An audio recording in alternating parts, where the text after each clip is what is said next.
kujja buli wonna musi tubulabye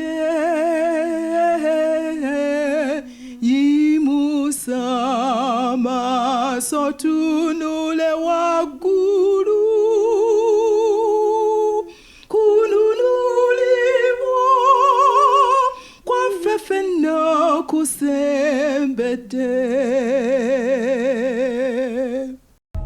Program Manya ebiro teweetaaga kugisubwa. Tuula tuyige. Tuula tuyige. Katonda yeebazibwe muganda wange ne mwannyinaze atukuumye nga tuli balamu. Erinnya lye ligulumizibwe era liweebwe ekitiibwa emirembe egitaggwaawo.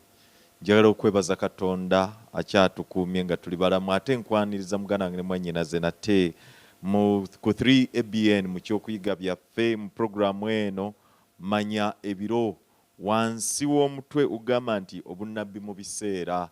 Muganda wange ne mwannyinaze Katonda yeebale akyatukuumye. Olwaleero tugenda kuyiga ku bunnabbi obulala buliko omutwe ogugamba nti obudde bulabika buweddeyo eri eddembe Ly'America.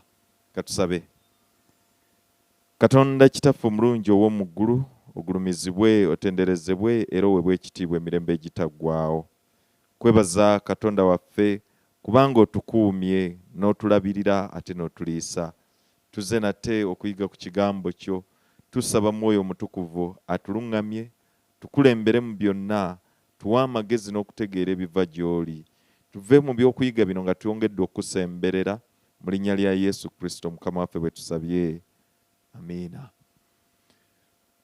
Okoze bulungi muganda wange ne mwannyinaze okubanga okyali naffe ku 3 ABN mu programu eno Manya ebiro. Kugambye omutwe gugenda kugamba nti obudde bulabika buweddeyo eri eddembe Ly'America. Katonda bwe yali atonda omuntu yamutondera mu kifaananyi kye. Mu kifaananyi kino mulimu okwagala. Okwagala mu Luzungu wandigambye nti okwagala kuli two-way. Lekubo nga liyisa emmotoka ez'emirundi ebiri eziva eno ate n'ezigenda. Okwagala tekusobola kubeerawo ng'omuntu omu yayagala nga taddizibwa kwagala. Okwagala tekusobola kubeerawo nga kuwalirizibwa buwalirizibwa. Okwagala kubeerawo ne risiki ey'okufiirwa okwagala okwo. Okwagala okutuukiridde kwe kwagala okwo ng'omuntu alina eddembe. Gwe baagala alina eddembe ne gwayagala alina eddembe, bombi nga balina eddembe olw'okwagala buli kusobola okutambula obulungi. Singa Katonda yali atutonze ng'ekyuma kyonna oba rediyo oba TV eyo gy'olabirako ebyokulabirako bino bw'oyagala, programu n'ogijjako n'otayiminga nti kati eno y'essaawa y'Amanya ebiro n'oteekako oba n'ogiteeka mu auto switch on nga yeeteekako bweteese ekiseera ekyo bwe kituuka. Eyo TV eba tekwagala ekola ky'ogiragidde kubanga yeeyo programu gye baagiteekamu.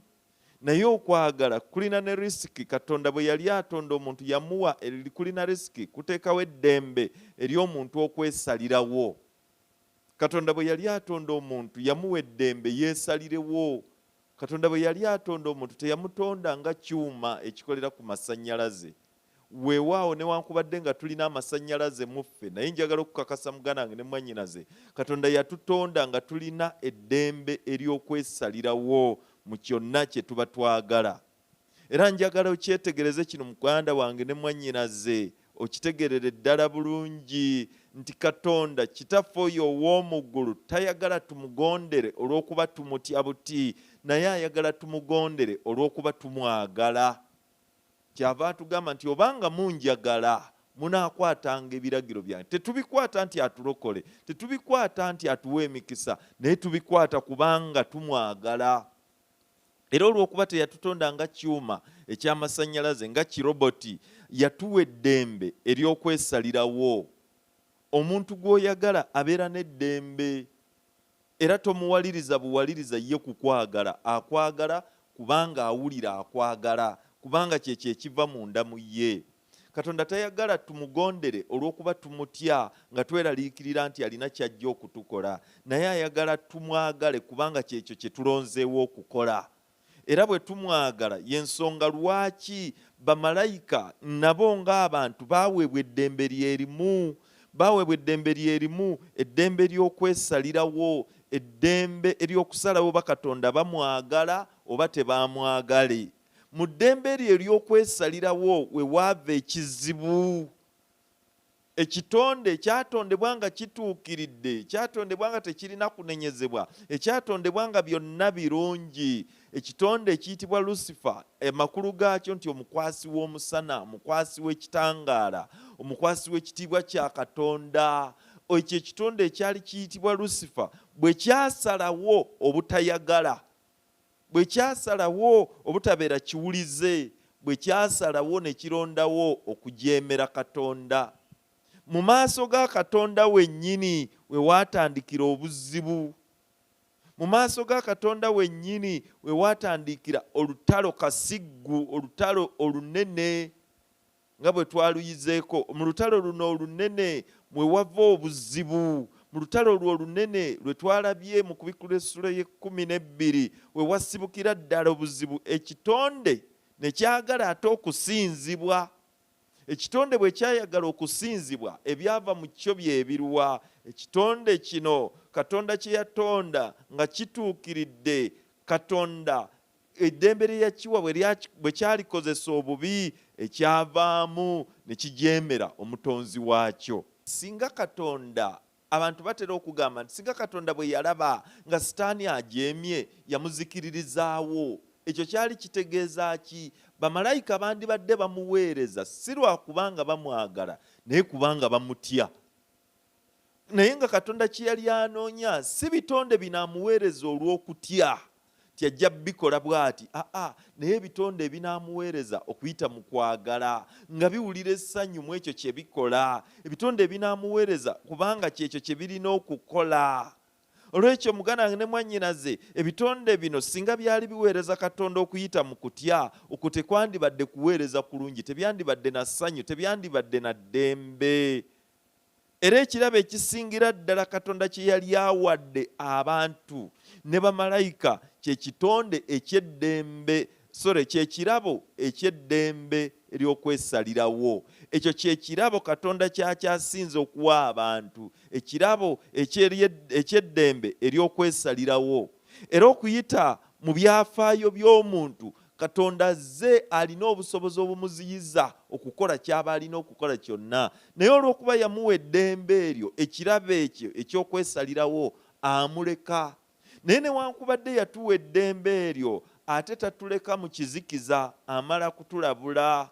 Ebyafaayo bitulaga bulungi nnyo nti omuntu Katonda gwe yatonda bw'atyo alina eddembe eryo, era omuntu weesanga nga ne gavumenti bw'eba erimuggyeko ayagala eddembe eryo limuddizibwe, kubanga ddembe eryamuweebwa okuviira ddala nga n'ekibi tekinnaba kujja mu nsi. Naye mu nsi olwaleero tusangamu ate ebintu bingi nnyo. Tulinamu ensi ate yo egambibwa esukkulumye mu by'eddembe. Egamba nti erina eddembe, freedom of speech, eddembe buli omu okwogera nga bw'ayagala.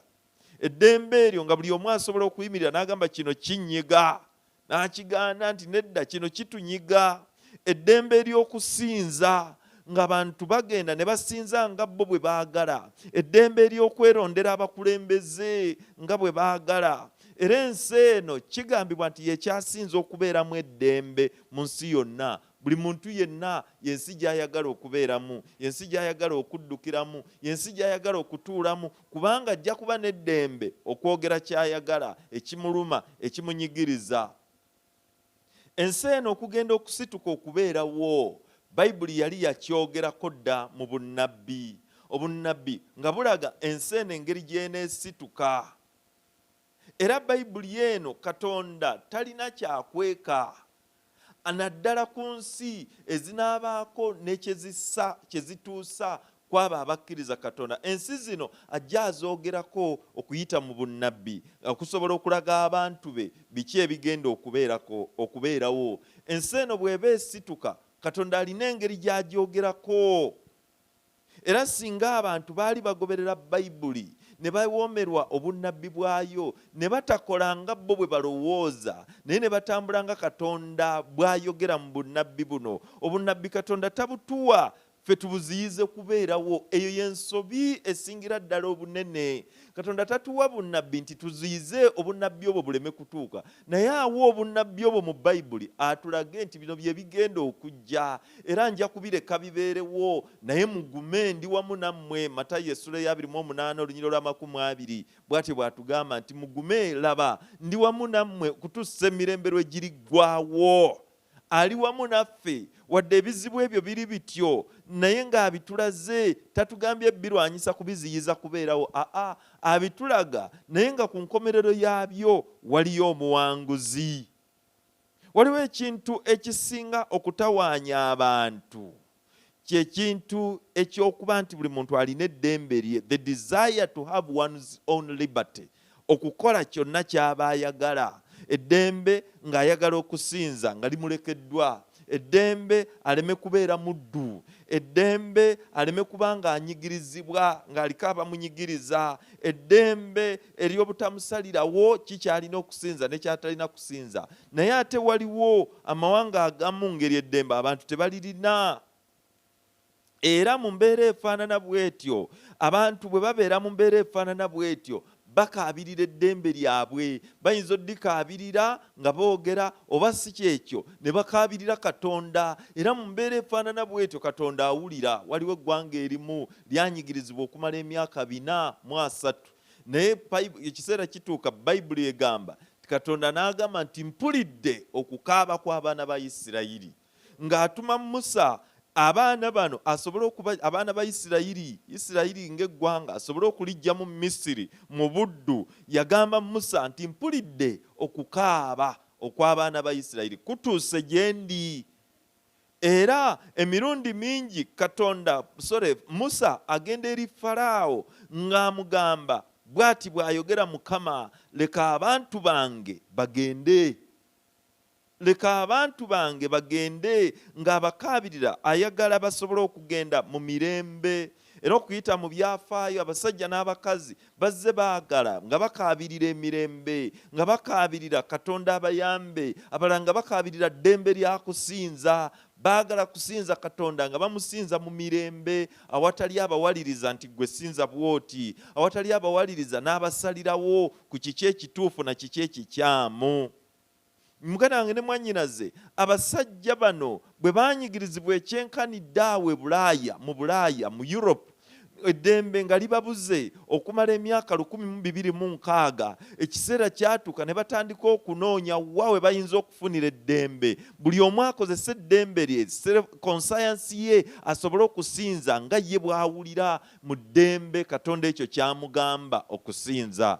Era mu mbeera efaanana bw'etyo bano abasajja abamu baatandika okulinnya amaato ne bava e Bulaaya ne batambula nga baseeyeeya ku nnyanja ne bagenda mu nsi gye baayitanga ensi Newfoundland, gye baali baakazuula empya.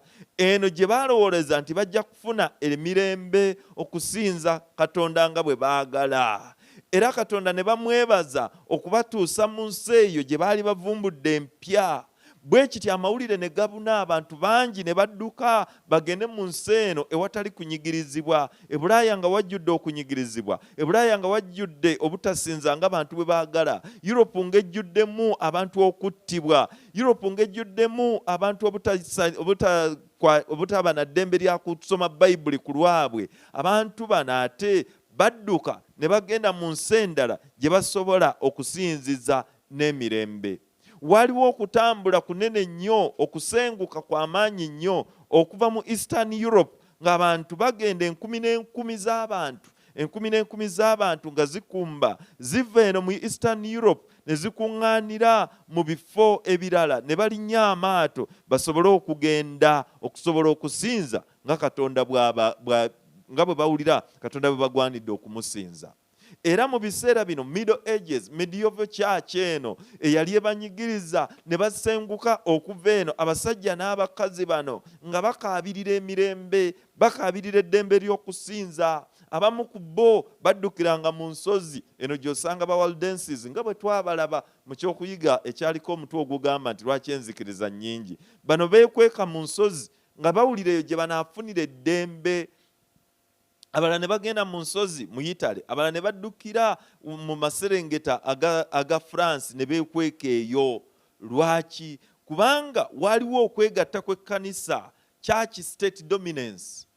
Ekkanisa buli lwe yeegatta n'ebyobufuzi ekivaamu tekiba kirungi, wabaawo okuyiwa omusaayi. Era ekiseera kino kye kiseera ekiyitibwa ekya Dark Ages, okuviira ddala mu mwaka 538 kugendera ddala mu mwaka 1798, ng'abantu tebalina ddembe lya kusinza. Tekiyitibwa Dark Ages kubanga enjuba yali tevaayo, nedda. Tekiyitibwa Dark Ages kubanga tewaali mwezi, nedda. Tekiyitibwa Dark Ages kubanga munyenye zaali tezaaka, nedda. Naye ziyitibwa Dark Ages kubanga spiritually mu by'omwoyo abantu bano baali tebakkirizibwa kusinza. Omusana gwali tegukyayaka, nga gubikkiddwako, nga gulinga oguzikidde. Omusana mu by'omwoyo, omusana kyeki? Kye kigambo kya Katonda. Ngera bwe tula mu kitabo kya Zabbuli 119 olunyiriri olw'ekikumi-mu-etaano. Muganda wange ne mwannyinaze, mu myaka gino, mu biseera bino ng'abantu banyigirizibwa okuyita mu mirembe, abantu bazze banyigirizibwa, abasajja n'abakazi, naye nga kye banoonya kiki?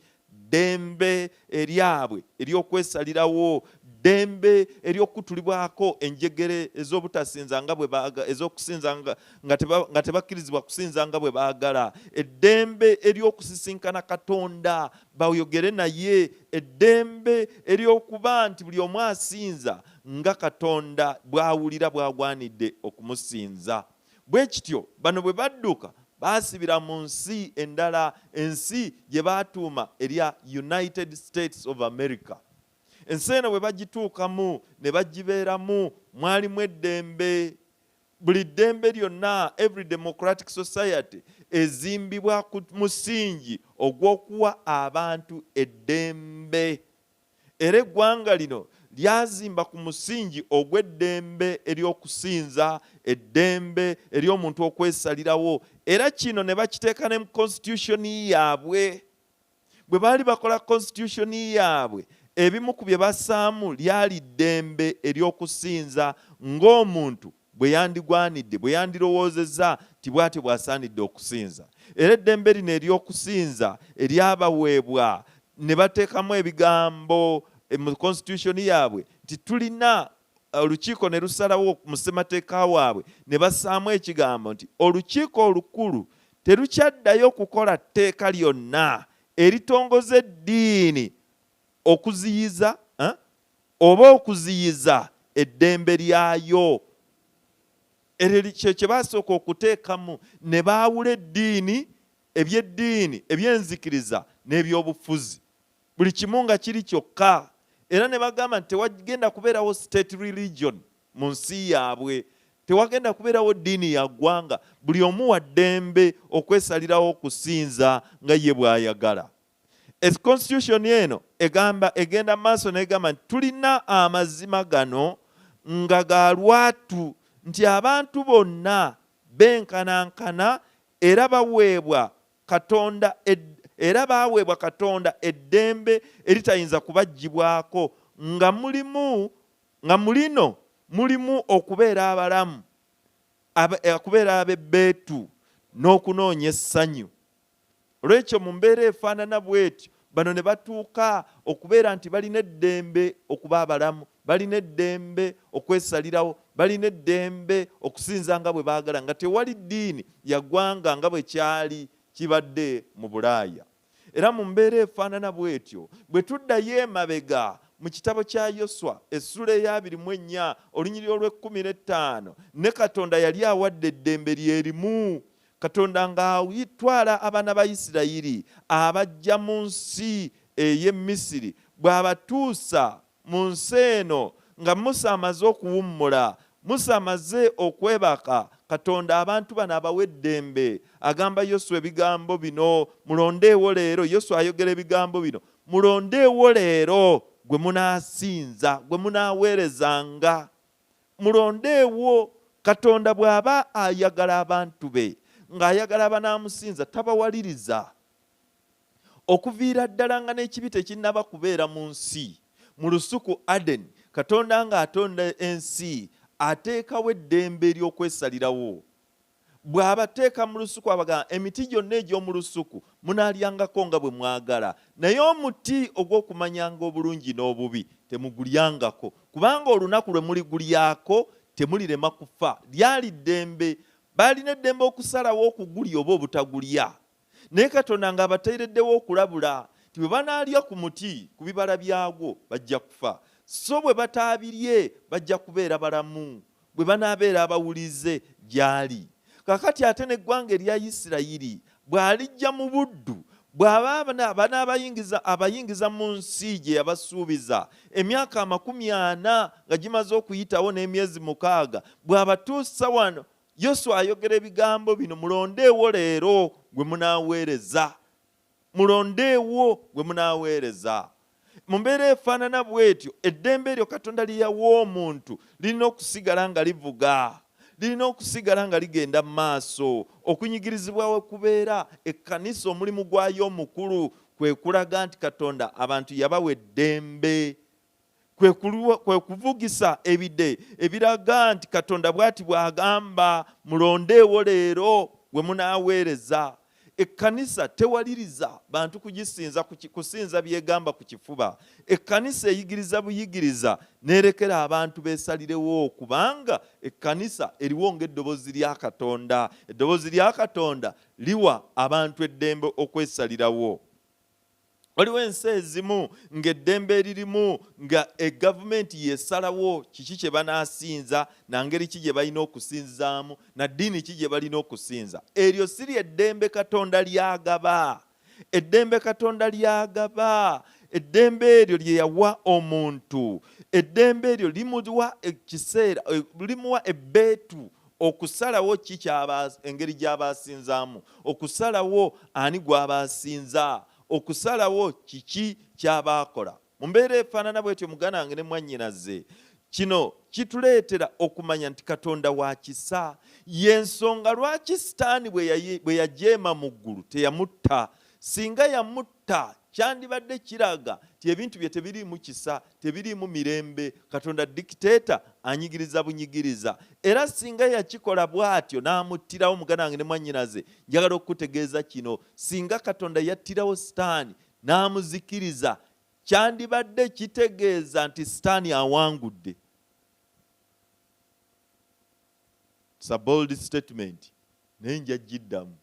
Kyandibadde kitegeeza ti Sitaani awangudde newankubadde amuzikiriza. Lwaki? Argument ya Sitaani yali nti Katonda si mwenkanya, Katonda nakyemalira, era abakumuttirawo olw'okuba yali ajeemye. Sitaani yali amaze okuwangula olutalo olwo, era ebitonde byonna bamalayika bandikkiriza nti ddala Katonda nakyemalira. Sitaani kye yali ayogera kyali kituufu. Olw'ekyo muganange ne mwannyinaze, ensonga lwaki Sitaani yamuleka abeerewo n'alinda ekiseera kituuke. Mukama waffe bw'ayogera ku musaalaba e Gologoosa n'agamba nti kiwedde, kyalina amakulu ga mirundi 2. Kiwedde. Sitaani omusango gugwe gumaze okusalibwa, wakuzikirizibwa, talinaayo mukisa mulala. Nga tannakyogera ekyo, Sitaani yali akyalina omukisa. Naye kasita yamala okwogera ku musaalaba e Gologoosa nti kiwedde, musango gwa Sitaani gusaliddwa, oyo wakuzikiriza mu kiseera kye nga kituuse. Naye ate nti kiwedde, omwonoonyi enkolagana ye ne Katonda eddizibbwawo, afunye omukisa okuddamu okutabagana ne Katonda we, afunye omukisa okuddamu okusonyiyibwa kasita yeenenya, kasita akkiriza Yesu Kristo ne yeenenya. Kiwedde, omwonoonyi asaba butereevu, tayita mu bantu. Kiwedde, omwonoonyi eddoboozi wakati we ne Katonda lizziddwawo, empuliziganya ezziddwawo. Kiwedde, omwonoonyi amaze okununulibwa. Olw'ekyo muganda wange ne mwannyinaze, kiwedde eyo yalina amakulu ago ag'emirundi 2.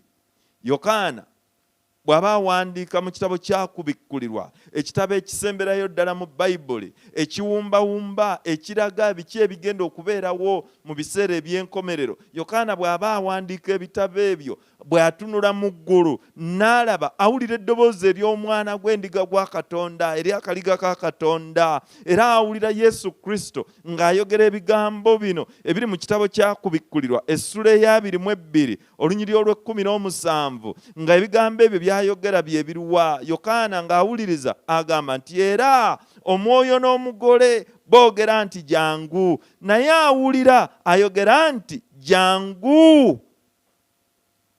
Naye awulira ayogera nti jangu. N'alina ennyonta ajje ayagala atwale amazzi ag'obulamu ga buwa.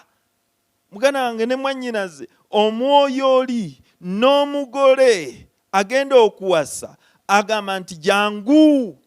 Ekiseera ekyo Katonda kyanoonya buli muntu. Omugole yaani? Ye ggwe nange abakkiriza Yesu Kristo okubeera omulokozi waabwe. Bwe tumukkiriza ng'omugole ku lunaku lw'embaga bw'alindirira bba agenda okumuwasa, naffe tumulindirira nga bbaffe okutuusa ekiseera ekyo nga kituuse. Abakristaayo bonna lwe bayimirira nga bagamba jangu bbaffe otutwale, Kristo tagenda kudda ku nsi kuno. Bold statement. Kristo tagenda kudda ku nsi kuno okutuusa abeeyita abakristaayo abagamba nti bamukkiriza lwe balitamu ebyensi eno ne bagamba jangu otutwale. Ng'era ono omugole bw'abeera, ebyoku nsi bwe bibeera nga tosobola namusibira mu kisenge, nga waakiri ayita mu ddirisa ne bwe bakalina waggulu, waakiri abuuka waggulu alabe engeri gy'atuuka okugenda bamugatte nga bawazze. Olw'ekyo muganda wange ne mwannyinaze, noono agamba omugole omwoyo n'omugole agenda okuwasibwa, omwoyo omutukuvu n'omugole agenda okuwasibwa, bonna bagamba nti jangu. Mu kiseera ekyo balikyogera, naye awulira naye ayogera nti jangu. N'oli omulala awulira naye ayogera nti jangu.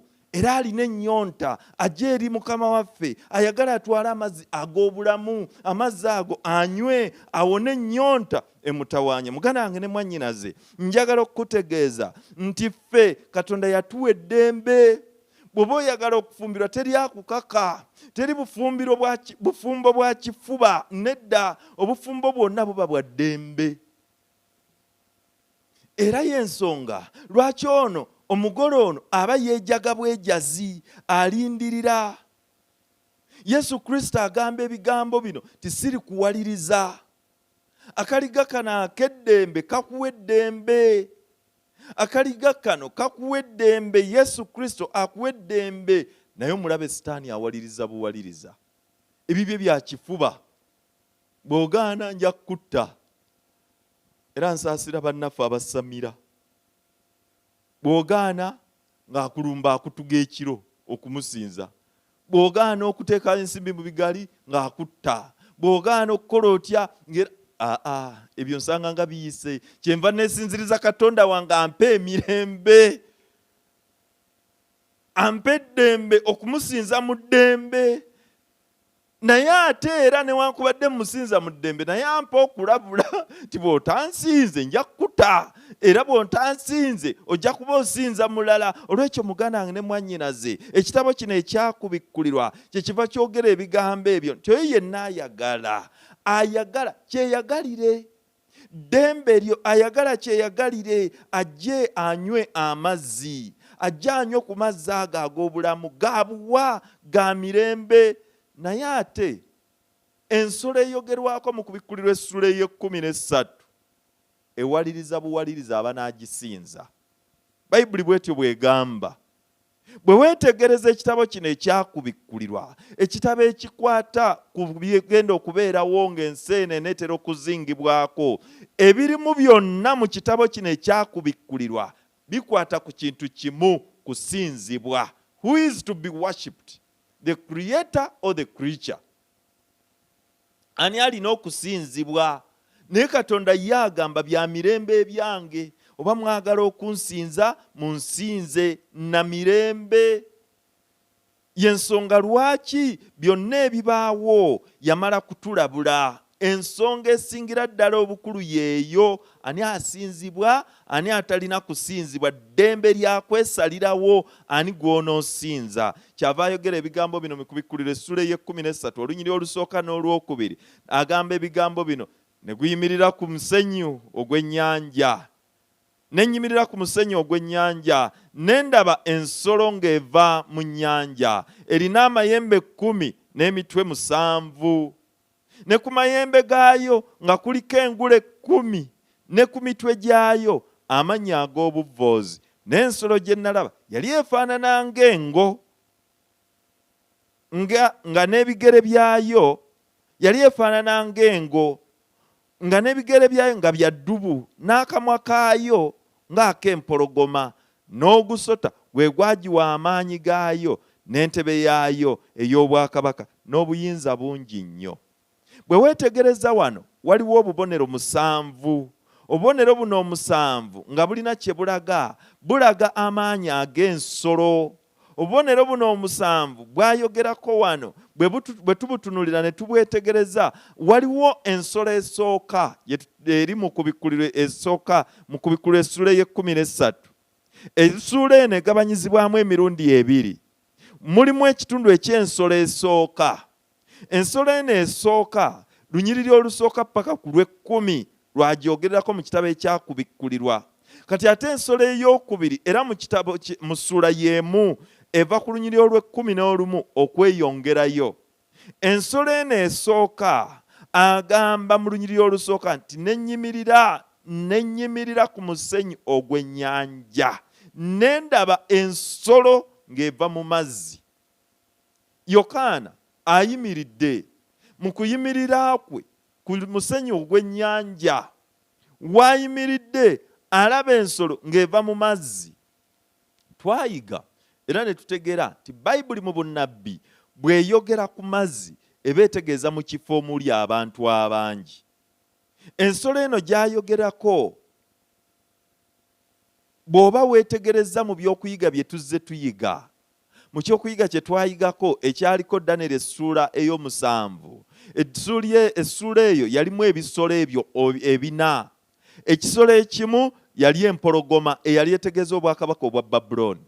Ekisolo ekyokubiri lyali eddubu eryali etegeeza obwakabaka obw'Abamedi n'Abaperusi. Ekisolo ekyokusatu yali ngo eyali etegeeza obwakabaka obw'Abayonaani. Ekisolo ekyokuna Danyeri tayogera linnya lyakyo, naye kyamulema okutegeera. Naye ensolo zino 3 ezisooka zonna bw'ozeetegereza, Yokaana ye bw'aba alaba ensolo zonna 4 zeegattira wamu, ziri mu nsolo emu evudde mu mazzi eno. Ate Bayibuli egamba ti naye ogusota gwe gwagiwa amaanyi gaayo, ensolo eyo yava mu mazzi. Ogusota ogwo ogwagiwa amaanyi gaayo, gwagiwa amaanyi ne gugiwa obuyinza, ne gugiwa n'entebe entebe yaagwo ey'obwakabaka. Ekitabo kino ekyakubikkulirwa essula y'e13 kyogerera ddala bulungi nga kiragira ddala obwakabaka obwa Babuloni obwagoberera obwakabaka obw'Abamedi n'Abaperusi, ne bugoberera obw'Abayonaani, ate ne bugoberera ne Roma enkaafiiri. Kati Roma eno enkaafiiri yasikira enneeyisa zonna ez'amawanga gali Babiloni, Abayonaani n'Abamedi n'Abaperusi. Obukaafiiri bwabwe bwonna Roma enkaafiiri yali ebulina. Olw'okuba yali ebulina, Yokaana bw'aba alaba mu ssula eno ey'e13 alaba ng'ensolo eno esituka okuva mu mazzi efaananira ddala obukaafiiri bwonna obw'amawanga gali 3, naye nga bwonna ebugasse wamu n'obwaggwanga erya Roma eryali lifuga mu kiseera Yokaana we yayolesebwa bino. Mu mbeera efaanana bw'etyo waliwo ensonga 7 ze twalaba eziraga amaanyi ag'obuyinza obw'ensolo eno. Obuyinza buno obubonero buno 7 ekaliwa byonna biri mu kitabo kino ekyakubikkulirwa essula y'e13. Ekisooka yafuna amaanyi gaayo okuva mu gavumenti eya Roman Catholic. Mu bwakabaka obwa Roman Catholic mwefunira amaanyi gaayo. Amaanyi gano gekozesa yagafuna ng'egajja ku yo. Amaanyi ago gye gafuna mu bufuzi bwa Roma mwegajja. Era amaanyi gano gekozesa bino byonna si maanyi ga byayo naye mu bufuzi buli obwa Roma. Ekyokubiri, yabyakusinza, eteekawo ebyokusinza ebinaafuga ensi yonna. Ejja kuba eteekawo obuyinza mu byokufuga butwaliremu ensi yonna. It is a worldwide system of worship. Bya nsi yonna. Mu mbeera efaanana bw'etyo ensolo eno obuyinza obwo bw'essaawo erina n'okuwaliriza. Olw'okuba etaddewo ekitali kituufu, erina okuwaliriza ebyeddiini. Eddiini ebunye ebyokusinza, enkola ey'ebyeddiini ebunye ensi yonna. Ensonga ey'okusatu, ensolo eno eyogera eby'obuvvoozi, evvoola. Okwogera eby'obuvvoozi bikirwa? Enyooma, eyisaamu amaaso, eyogera ebitatuukiridde kwani? Ku Katonda. Okwogera eby'obuvvoozi twalaba mu byokuyiga eby'emabega nga Bayibuli etunnyonnyola nti obuvvoozi kyeki? Ye muntu okweyita Katonda ng'ate si Katonda. Era ensonga ey'okubiri twalaba nti obuvvoozi ye muntu okugamba nti asobola okusonyiwa ebibi ng'ate era si Katonda. Katonda yekka, Bayibuli egamba nti Katonda yekka y'asobola okusonyiwa ebibi. Olw'ekyo eyogera ebigambo ebyo eby'obuvvoozi. Ekyokuna, eyigganya. Erina amaanyi agayigganya. Kasita eteekawo ekiragiro ne kitakolebwa, eteeka mu embeera ey'okuyigganya. Mu kuyigganya kuno ewalirize okukola yo kyeyagala. Ewalirize abo okukola yo kyeyagala. Era y'ensonga lwaki mu mbeera efaanana bw'etyo ensolo eno tekola nga Katonda bw'agamba. Mu mbeera eno ey'okuyigganya esooka kwogeza mirembe.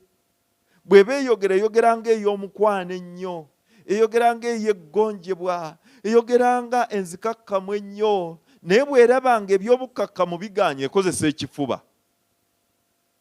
Olw'ekyo mu kifuba ekyo n'eyigganya. Yali yakufugira emyaka 206. Yafugira emyaka 226.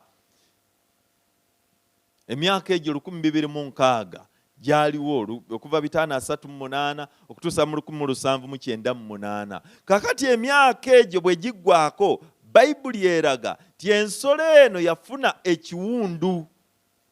Mu mwaka 1798 ensolo eno yafuna ekiwundu. Yafumitibwa. Genobathia bwe yasindikibwa okuva e France, ng'asindikibwa Napoleon Bonaparte bwe yamusindika n'agenda mu Italy, n'awamba Papa Pio eyaliko mu biseera ebyo, n'amutwala mu kkomera, n'amusibira mu Italy. Mu 1799 n'afa. Naye mu 1798 Genobathia yalangirira nti enkola, the papacy system will never exist again. N'alangirira nti tebuliddamu kubeerawo. In other words, n'abusaanyawo mu kiseera ekyo n'abuggyawo. Ati ekyo kye kiyitibwa ekiwundu kye yafuna. Naye Bayibuli egamba ku Bikuliro essula ye-13 ti ekiwundu ekyo ne kiwona. Mu mwaka gwa 1926 mu ndagaano eyakolebwa wakati wa Mussolini ne Gaspari, mu ndagaano eyo gye baateekako omukono, ekiwundu ekyo kyawonyezebwa. Era omuwandiisi w'amawulire bwe yali awandiika yagamba nti ekiwundu ekibaddewo okumala emyaka emingi kiwonyezebwa. Ayinza okuba nga yakiwandiika tamanyi byawandiika, naye kyali kituukiriza obunnabbi. Olw'ekyo muganda wange ne mwannyinaze bino byali biraga ki? Bino byali biraga nga bituukiriza ekyo kyennyini obunnabbi kye bwogera. Ensonga endala ey'omusanvu ku Bikuliro essula ye-13 olunyiriro lwe-18 atugamba nti omuwendo gwayo guli 666. Awo nno waliwo okutabuka kungi. Kutabuka kungi nyaawo. Buli kantu konna akavaayo, buli akavuddeyo yenno balabe ku musumba ng'avuga emmotoka oba pikipiki ng'eriko 666 tya baabo n'osaasira n'otunulira Abaggalatiya. Bassebo ne bannyabo, Katonda atuyambe era atukulembere tusobole okutegeera obunnabbi, tugende mu makulu gaabwo, tuleme kubeera Baggalatiya 3. Mukama bw'atuyamba mu ekyo kijja kutuyamba nnyo okusobola okutegeera amakulu gennyini. Kakati mu mbeera ey'ensolo eri eyasooka, ekitabo kyakubikkulirwa kigamba kitulaga kubikkulirwa ensolo esooka mu kitabo kyakubikkulirwa essula ye13, ensolo eyo esooka mu kitabo ekyo etulaga ensolo eyo esooka. Ekitabo kino ekyakubikkulirwa kiginnyonnyola ng'eggwanga eppya erisituka, eggwanga eppya nga lirina omusana, eggwanga eppya nga lirina ekitangaala, eggwanga eppya eryewaggula ku medieval church, eggwanga eppya nga lirina amakulu amalala, eggwanga eppya nga lyawula ebyobufuzi ku by'eddiini, eggwanga eppya nga lirina eddembe lye liwa abantu. Naye ate eraga kubikkulirwa 13 nti ate eggwanga eryo muganda wange ne mwannyinaze, eddembe eryo ligenda kuggwaawo, eddembe eryo ekiseera kyakyo kigenda kutuuka liggweewo. Ekitabo kino ekyakubikkulirwa kyogera ku ki? Ku ddembe erya United States n'amawanga amalala aga Western Europe, Western democracies. Kyogera ki? Ekitabo ekyakubikkulirwa kirina kye kyogera kyonna ku kusituka okwakiyitibwa New World. Ekitabo ekyakubikkulirwa kirina kye kyogera kyonna ku nsi eno eya United States of America. Ekitabo kino ekyakubikkulirwa kyogera kiki ku United States byeneekola mu maaso, ng'ekozesa amaanyi gaayo n'obuyinza bwayo n'ettutumu lyalyo. Nga tumaze okunnyonnyola enkola eya papase system, enkola ey'obwappaapa, nakugamba bwe tuba tuyiga ebintu bino, bwe tugamba ku bwappaapa tetutegeeza Ekereziya Katolika, tutegeeza enkola efuga, the system, the papase system. Tetutegeeza muntu, tetutegeeza naye enkola eyo ne byeteekawo. Kakati enkola eno bw'aba ayogera nga tumaze okwogera ku kino, papase system ng'emaze okwegatta n'ebyekkanisa, ekyaliwo kyali ki? Mu medieval Europe ebyaliwo kwali kuyigganyizibwa. Kubikkulirwa essula ye13 olunyiriri olw'11 kyava tugamba ebigambo bino. Mu kubikkulirwa 13 olunyiriri lwa 11 agamba bw'ati, muganda wange ne mwannyinaze, ebigambo bino bye njagadde tusomere awamu tusobole okubitegeera. Agamba nti n'endaba ensolo endala ng'eva mu nsi, era yalina amayembe 2 agafaanana ng'ag'omwana gw'endiga, neeyogera ng'ogusota. Ensolo ey'okubiri evudde mu nsi erina amayembe 2, amayembe gano gafaanana ng'ag'omwana gw'endiga, naye ate bw'eyogera eyogera ng'ogusota. Kubikkulirwa 12 olunyiriri olw'9 agamba nti omusota yaani? Ye Setaani. Ekitegeeza bw'eba eyogera newankubadde erina amayembe ng'ag'omwana gw'endiga, naye bw'eba eyogera ng'ogusota. Ensolo eno ey'okubiri yaani? Era ategeeza ki bw'agyogerako bw'atugamba ebigambo ebyo ng'atunnyonnyola ensolo eno? Ensolo eno ey'okubiri Bayibuli kyeyogerako, kyenjagala gwe nange tutegeere era tukakase bulungi. Ensolo eno ey'okubiri Bayibuli yokka yesobola okutuwa obubonero bwennyini ng'era bwekola ku nsolo eri. Okusobola okugitegeera tulina kufuna bubonero, clues ezisobola okutuyamba okugitegeera obulungi ensolo eno ey'okubiri. Era obubonero buno bwe njagala tunoonye. Obubonero buno butulage ddala yefaanana etya. Akabonero akasooka, esituka oba eyimuka oba evaayo oba erangirirwa okubeera eggwanga eryetongodde. Akasumuluzo akasooka yalina okugira mu kiseera ekituufu, ejjira mu kiseera ekituufu, era mu kiseera ekyo ekituufu bw'ejja ensolo eno esituka ng'erina engeri gyezzeemu. Ku Bikulwa 13 olunyiriri olw'ekkumi alina ebigambo by'ayogera, naye ensolo eno ey'okubiri esituka oluvannyuma lwa kiseera, ng'ensolo ey'olubereberye eyogerwako emaze okutuusibwako ekiwundu eky'okufa, era ng'ensolo eno ey'olubereberye emaze okutwalibwa mu bunyage, ng'emaze okuteekebwa eyo n'esibibwa eyo. Ku Bikulwa essula y'e13 olunyiriri olw'ekkumi kyava atugamba ebigambo bino muganda wange ne mwannyinaze ng'agamba bw'ati ti omuntu yenna bw'ayagala okunyaga anyagibwa, omuntu yenna bw'atta n'ekitala kimugwanira naye okuttibwa n'ekitala. Ensolo eno mu kusituka kwayo, ensolo eno esituka ng'ensolo ey'olubereberye. Obuyinza twalaba mu bunnabbi ng'ekigambo ensolo tekitegeeza kintu kirala. Ekigambo ensolo kitegeeza obwakabaka, obufuzi, obukulembeze. Ekigambo kino ensolo tekikozesebwa ku bwakabaka obw'ensi bwokka. Naye ne Yesu Kristo obwakabaka bwe ayitibwa empologoma ya Yuda, ayitibwa akaliga ka Katonda. Kakati ensolo eno ey'olubereberye eyafuga okuva mu mwaka 538 okutuuka mu mwaka 1798 emala kuvaawo. Ensolo eri ey'okubiri nayo n'eryoka ekola etya? Esituka. Ensolo eno ey'okubiri bw'esituka, esituka eri emaze kutwalibwa mu bunyage. In other words, ng'emaze kutuusibwako kiwundu kyayo. Era emyaka gino gye twalaba enkola eri the papacy system yatandika okufuga, naye ate bwe yafuna ekiwundu kyayo mu mwaka ogw'1798 nga ku Bikulwa 13 olw'ekkumi bw'atugambye, ensolo eno ng'emaze nayo okutuusibwako okukwatibwa n'ekitala n'ewambibwa, ng'emaze okuttibwa, etwaliddwa mu bunyage emaze okuttibwa. Ekiddirira kye kiriwa? Ku Bikulwa 13:11 waayingiriramu awo. Ensolo ey'okubiri weesitukira. Era eno ensolo ey'okubiri bw'esituka, esituka ku sipiidi ey'ekika ekyawaggulu, mu luzungu ky'oyita rapidly rising. Rapidly, amangu ennyo, tetwala budde bungi. Olw'ekyo ensolo eno ey'okubiri eyogerwako, ayogerwako mu kitabo kino ekyakubikkulirwa. Ensolo eno ey'okubiri esituka n'efuna ettutumu ery'ensi yonna n'obuyinza obw'ensi yonna oluvannyuma lwa 1798. Kubanga ensolo ey'olubereberye 1798 weeviira ku maapu for some time. Olw'ekyo muganda wange ne mwannyinaze, akabonero ak'okubiri ke kaliwa?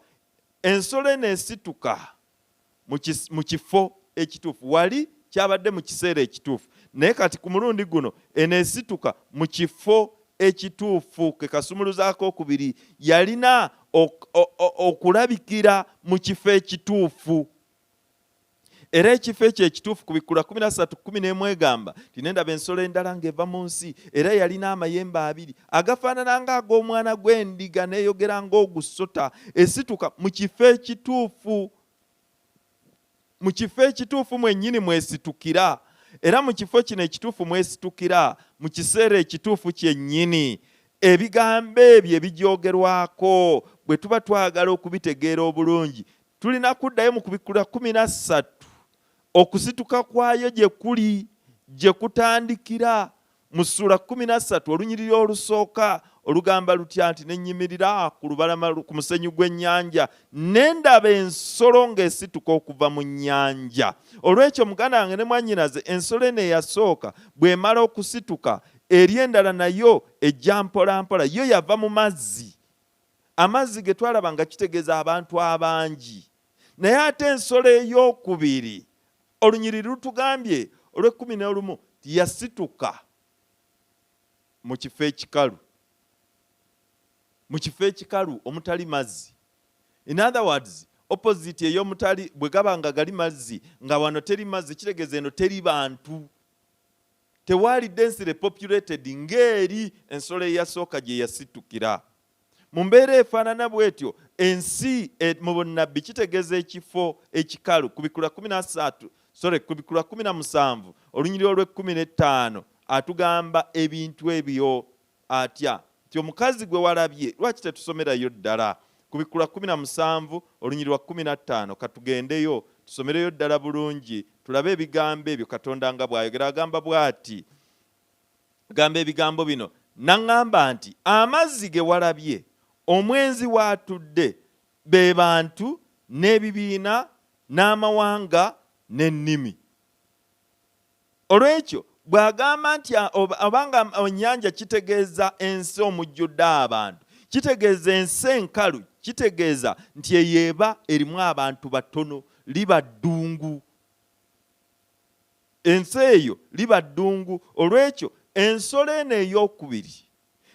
eno ey'okubiri esituka eva mu kifo omutali bantu bangi mwesitukira mwetandikira okuyimirira akasumuluzo ak'okusatu ke kaliwa lyali lyakubeera ggwanga oba nsi mpya lyali lyakubeera ggwanga ppya eribadde teririiwo eryali teririiwo okwawukana ku gali amalala era bwe weetegereza olunyiri olwo olw'11 akugamba nendaba ensolo endala takugamba nti kuziri ezaali zibaddewo Yokaana wano bwe yali yalaba nsolo ndala ensolo eno endala nga yanjawulo ku gali yanjawulo ku mawanga gali amalala agaali gabaddewo yanjawulo ku mawanga gali 10 ge twalaba mu kitabo kyakubikkulirwa mu kitabo kya Daniyeri essula ey'omusanvu yanjawulo ku mawanga ago mu mbeera efaanana bw'etyo ensolo eno bw'esituka nejja esituka ng'ejja naye nga njawufu si eya bulijjo si ensolo gye babadde bamanyidde si ensolo si bwe bwakabaka si eggwanga eribaddewo ggwanga ppya erisituka olw'ekyo muganda wange ne mwannyinaze ensolo eno endala eyogerwako akabonero ak'okuna ke kaliwo akasumuluzo ak'okuna ke kano it would rise up rapidly esituka mangu ku sipiidi byekola bya mangu mu mbeera efaanana bw'etyo ensolo eno bwe weetegereza ekigambo ekyakyusibwa eky'oluzungu mu Kubikkulwa essula ye-13 olunyiriri olw'11 olugamba then I saw another beast coming up ekigambo ekyakyusibwa coming up mu original language ey'Oluyonaani kitegeeza springing up rapidly ng'esituka mangu ku sipiidi n'amaanyi ag'ekitalo kakati wano John kyagamba Yokaana omubatiza kyagamba kyekiruwa ti ensolo eno yasituka mangu mu lukalu mu ddungu eno n'eteekawo amangu ebintu mu kifo ekitaalimu bantu mu kifo ekyo mu mwaka guno ogw'1798 naye ensolo ki eyo eyasituka mu kiseera ekyo si ndala ye United States of America.